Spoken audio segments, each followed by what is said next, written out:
Oke, lanjut lagi ke video selanjutnya tentang masih di stateless widget ya. Gimana kita workflow-nya dengan stateless widget. Jadi ini contoh sederhana kalau teman-teman mau ngerjakan pakai stateless widget. Jadi di sini saya mau nge-remove body ini. Kita remove, ganti dengan body pakai column.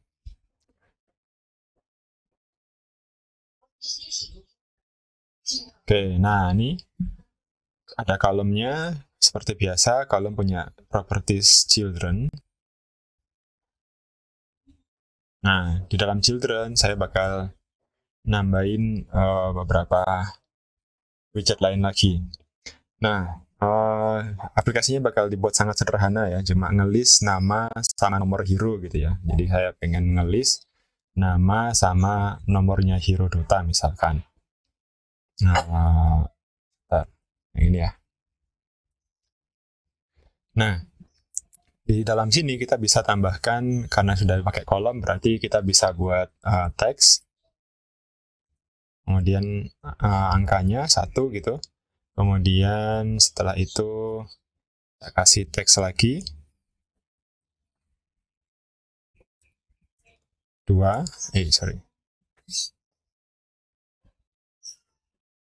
Nah, seperti ini. Berarti akan ada 2 buah angka yang muncul di projectnya. Nih, kayak gini. 1, 2. Tapi kebetulan kita juga kepengen nambahin nama hero-nya. Berarti kita harus nambahin teksnya lagi, tapi ke kanan. Nah, jadi kalau kita punya layout yang arahnya ke bawah, kita masukkan pakai kolom. Kalau punya layout yang arahnya ke kanan, kita pakai row. Berarti ini tinggal di kontrol titik. Wrap with row.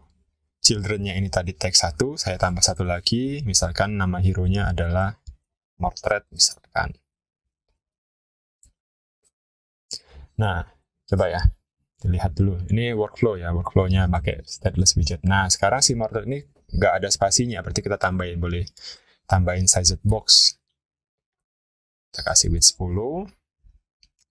Kemudian kita lihat hasilnya. Nah, oke, di bawah juga kayak gini. Sekarang yang teks 2 ini tak hapus, kita copy aja widget yang row ini. Kita copy, terus kita buat 3 hero lagi, jadi total ada 4.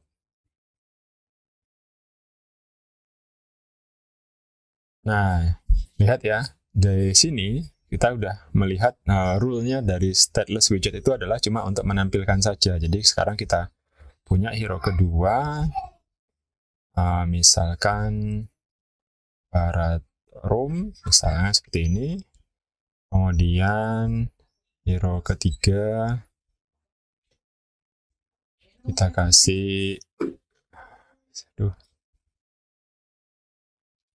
kita kasih siapa ya? Siapa ya? Lali, Hyper misalkan. Terus selanjutnya kita punya hero selanjutnya yang keempat adalah Viper. Viper udah. Apa lagi ya? Crobelus. Nah, nggak ada yang tahu nih kayaknya. Nah, dah. Sampai sini kita punya 4 buah widget yang sifatnya itu berulang-ulang kan. Ya, kalau mau nambah hero lagi ya nambah lagi. Semakin panjang ini ke bawah. Nah, gimana workflow-nya dengan stateless widget? Ya, kita bisa potong widget ini menjadi widget yang lebih kecil. Caranya dengan motong ini. Ambil nih widget. Ini kontrol titik. Kemudian kita bisa ekstrak widget. Nah, ekstrak widget saya kasih nama hero Dota misalkan. Nah, dia akan pindah menjadi hero Dota, tapi dia ada di widget bawah. Nah, sekarang gimana caranya biar si stateless widget ini bisa menerima data yang bisa di-rendernya ke sini, tapi dynamic, agak-agak dynamic, bukan yang statik kayak gini langsung di dalamnya ini, tapi kita bisa passing parameter sehingga nanti si hero data ini kita bisa pakai ulang untuk berbagai macam widget lain dengan data yang berbeda, dia bisa menampilkan data hero yang berbeda juga. Ingat, kembali bahwa si HeroDota ini adalah sebuah kelas ya. Semua widget stateless maupun stateful widget dia adalah sebuah kelas.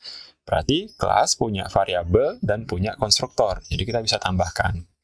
Nah, kalau stateless widget dia itu final semua si variabelnya nggak bisa kita ubah-ubah. Nah, maka final string ya, karena kita mau menampilkan datanya string of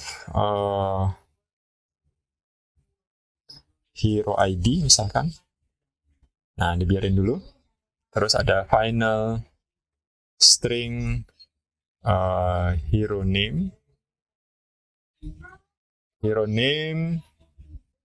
Nah, hero name ini kita bisa masukkan ke dalam konstruktor. Lihat ini ada merah, ya, kita tambahin aja.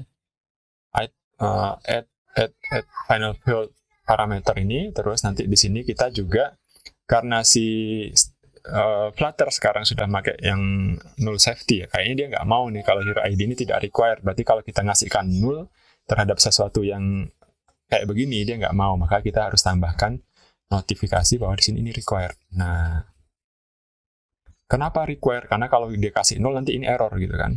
Nah, sekarang kita bisa modifikasi di sini. Kita nggak lagi pakai ID, tapi pakai hero ID. Nah, kita di sini juga bisa ganti pakai hero name.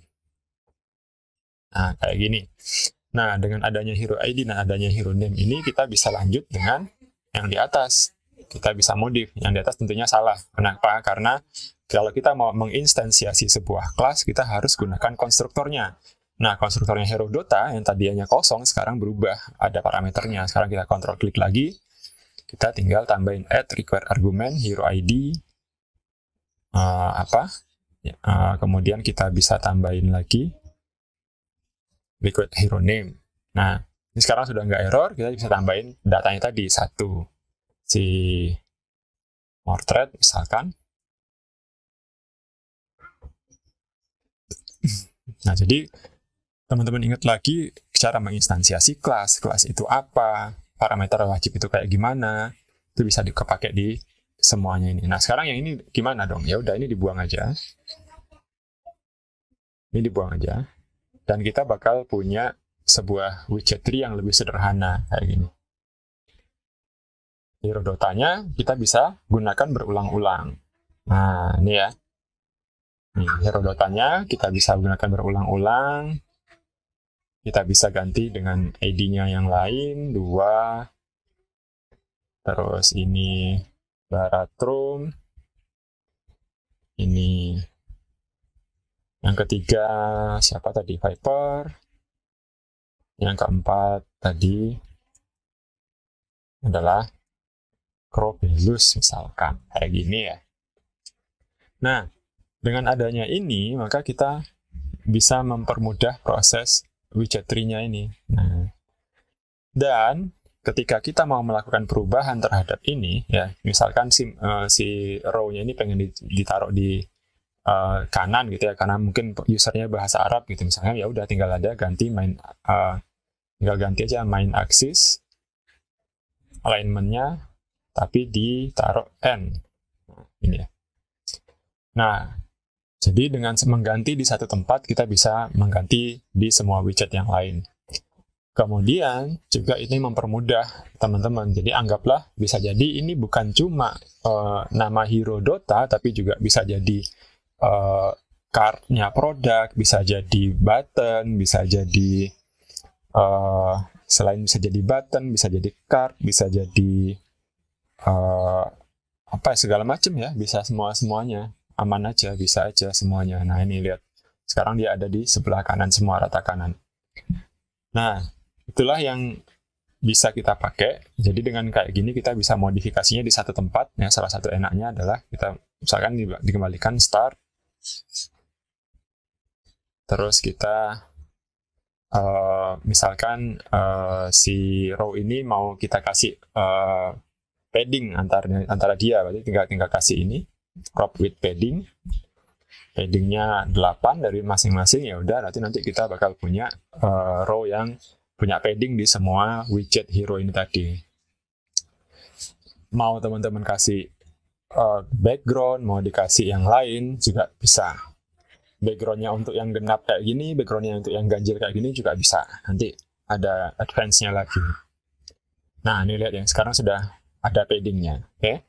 Nah, itulah workflow tentang stateless widget. Nanti kita lanjutkan dengan yang lain. Terima kasih, dipelajari ya, diingat, dipelajari, diulang-ulang, dicoba, dan jangan lupa like, subscribe. Oke.